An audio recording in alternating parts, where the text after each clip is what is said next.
What do you get when you mix a crossbow, a chainsaw and a razor? Well...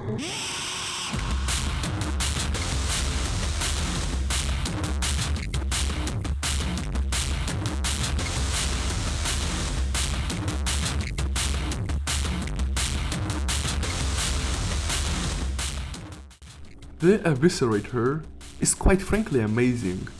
I don't even know where to start with this video, so I'll just go over the basics. The Eviscerator is a killing floor 2 weapon for the Berserker. It costs $1,600, weighs 9 kilograms and can be upgraded once for $1,500, which in turn will increase its weight by 1 kilogram and increase its damage by a 1.1 multiplier. The weapon has 3 firing modes: boss saw, chainsaw and stab. Let's go over them in closer detail. The boss saw functions very similarly to how the boss saw crossbow did back in the Killing Floor 1. You shoot out bouncing boss saws with basically infinite penetration. After a few bounces, said boss saws will plunge into walls or other surfaces, allowing you to pick them up again, making their rather expensive and scarce ammunition practically infinite if you're skilled enough. The boss saws themselves do quite a lot of damage too. Let's go over that. By default, the boss saws do from 300 to 375 damage depending on your level. If you're using Butcher, your damage goes to 360 to 450 depending on your level again. And if you're using Parry, the damage goes to 405 to 506. If you're using both Butcher and Parry, your damage is further increased to 486 to 607. Unfortunately, using Massacre or Smash skills doesn't affect the weapon's damage, other than increasing the headshot damage by 25% when using Smash. Lastly, if you're a survivalist player, using Melee Expert does actually increase the damage to 525 to 603 damage depending on your level. By the way, an upgraded Eviscerator with either Melee Expert or both Butcher and Parry can one-shot headshots Krakes on any difficulty if you're playing solo, including Hell on Earth.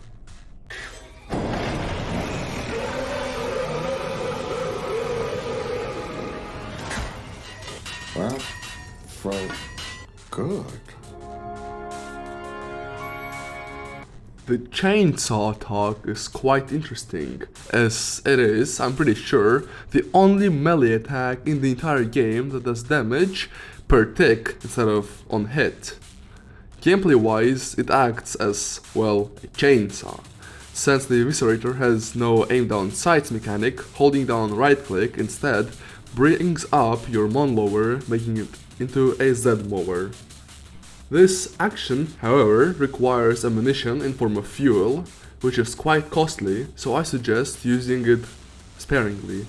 I will not bore you with the statistics, so I'll just flash them on the screen while I'm talking, as you can probably see. Lastly, the stab is rather just a more painful bash. Plus, unlike most of ranged weapons in this game, the bash, or well, the stab, actually scales up in damage with your perk level and perk skills.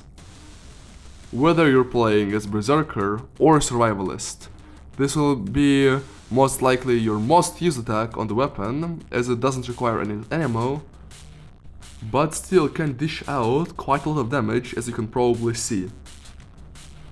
Plus, most of the time you'll be saving up boss saws for bigger or medium Zs, and saving up your chainsaw fuel for more of extreme situations. If all that wasn't enough for you, this weapon also comes with 3 incredibly rare and helpful features, such as being one of only 3 ranged weapons in this game with parrying capabilities, which allows Berserk to parry combo more efficiently and allows Survivalist to well survive more efficiently as well. The second feature is the addition of the laser sight, which only 2 weapons have in the game: this weapon and the M14 EBR. The laser sight in-game acts as an actual crosshair, since, as most of you know, Killing Floor doesn't have any crosshairs.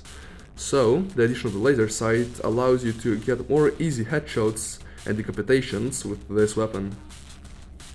And lastly, this abomination of an engine, a monlower and god knows what else counts as a melee weapon, which means that you get a speed boost whenever you're running with it, and if you're playing as a survivalist with a melee expert skill, that speed boost becomes even greater. Finally, as the cherry on top, this weapon was actually made by Tripwire instead of Saber Interactive, which means that it has actually good animations and sounds.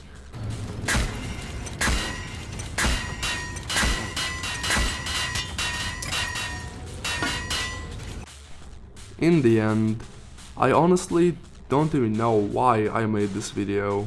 I just think that the Eviscerator is a very unique and intriguing weapon, and I haven't seen anything close to being as interesting as it is in other games. I hope that the Eviscerator will return in Killing Floor 3, and that it will be just as unique and will stand out just as much as it does right now. I hope you found this video, as weird and pointless as it is, at least somewhat interesting. And if you dismissed the Eviscerator before, or just haven't tried it yet, I really hope that you'll give it a try in the future. Have a wonderful day, and goodbye.